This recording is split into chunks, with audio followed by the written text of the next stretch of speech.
முருகன் நம்ம கூட இருக்காருங்கிறதுக்கு சாட்சி என்னன்னா, எங்கேயாவது ஒரு பக்கம் முருகனுடைய அடையாளங்கள் நம்மளுக்கு தெரியும். அது வேலாக இருக்கலாம், மயிலா இருக்கலாம், இல்ல சுவாமியினுடைய ஓம் சரவண பவான் ஏதாவது ஒரு அடையாளம் நம்மளுக்கு தெரியும். இதைத்தான் அருணகிரிநாதர் சொல்றார்.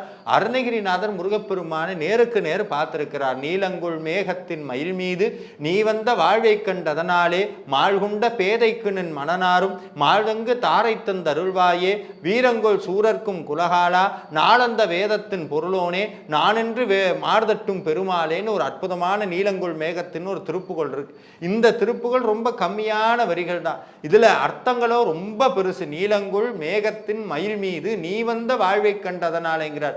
முருகா, உன்னுடைய அருளால உன்னுடைய பெருமையை புரிந்து கொண்டேன், நீ இருக்கிறங்கிற சத்தியம் எனக்கு உணர்த்திட்ட. ஆனா மேற்கொண்டே வாழ்க்கையை நடத்துறதுக்கு உன்னுடைய பலம் வேணுமே, அதுக்கு உன்னுடைய அருள் வேணும்னு சொல்ல முருகப்பெருமான்கிட்ட வேண்டி இந்த அருணகிரிநாதர் இந்த திருப்புகழை பாடினார்.